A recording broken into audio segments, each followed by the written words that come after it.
Le 8 novembre 1946, Viola Desmond, une entrepreneure d'Halifax, éprouve des ennuis mécaniques lors d'un voyage d'affaires à New Glasgow, en Nouvelle-Écosse. Une voiture roule dans une station-service. Forcée d'y passer la nuit, elle décide d'aller au cinéma dans la soirée. Elle achète son billet et entre au rez-de-chaussée du cinéma. La vendeuse de billets la suit jusqu'à l'intérieur de la salle et l'arrête en lui disant « Vous ne pouvez pas vous asseoir ici. Vous ne pouvez pas vous asseoir au rez-de-chaussée. » Elle retourne au guichet et demande « Je voudrais un billet au rez-de-chaussée, s'il vous plaît. » Et la vendeuse de billets, qui était de race blanche, lui répond « Nous ne vendons pas de billets au rez-de-chaussée aux gens comme vous. » Parlé par le professeur de droit Constance Bacause. Viola Desmond prend la décision spontanée de retourner s'asseoir au rez-de-chaussée du cinéma. On appelle le gérant et la police.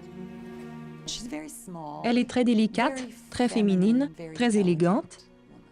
Et ce policier de race blanche, costaud, la grippe par les épaules et la traîne à l'extérieur du cinéma jusque dans la rue.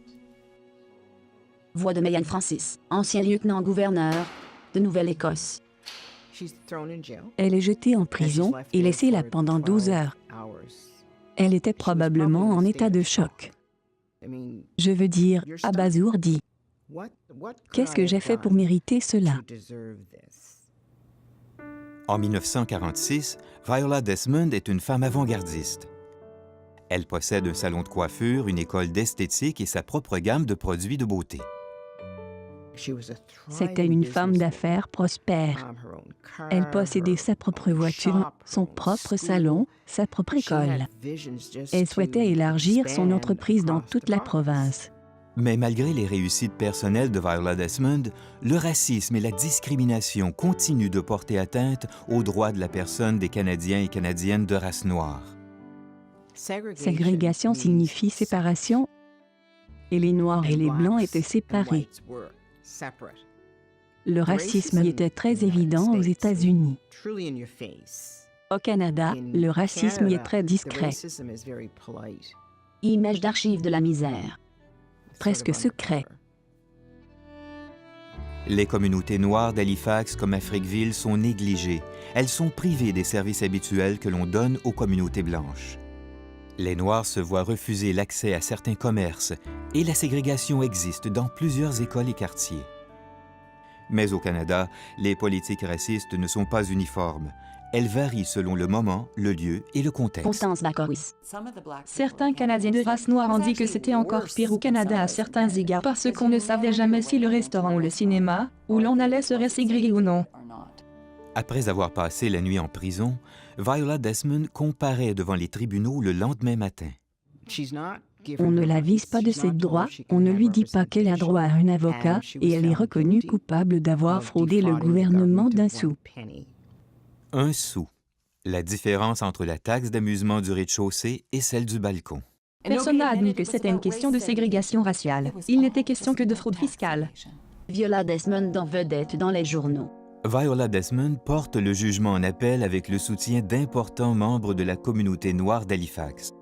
Au bout du compte, l'affaire se retrouve devant la Cour suprême de la Nouvelle-Écosse qui refuse de renverser le verdict.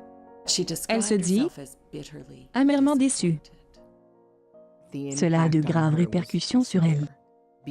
Avant cet incident, elle était au sommet de sa carrière. Elle pouvait aller très loin, mais tout semble s'être arrêté ce jour-là. Elle chasse. Viola Desmond renonce à son rêve d'avoir une chaîne de salon de beauté. Son mariage se désintègre et elle finira par quitter Halifax. Il est clair que c'est une héroïne, mais ce n'est pas facile d'être une héroïne. Cette affaire lui a coûté très cher sur le plan personnel.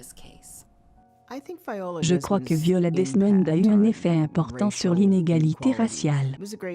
Cela a ouvert des portes et a donné aux gens une occasion de dire « Vous savez quoi? Nous allons nous lever et nous allons lutter pour nos droits. » Durant les décennies suivantes, des groupes comme le Front Noir Uni et l'Association pour l'avancement des personnes de couleur de la Nouvelle-Écosse ont continué de lutter pour l'égalité des droits des Noirs au Canada.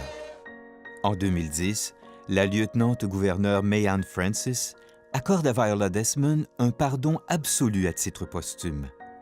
Ainsi, le gouvernement reconnaît qu'elle a été condamnée à tort.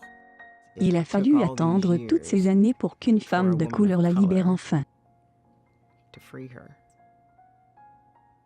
J'espère seulement qu'elle repose en paix.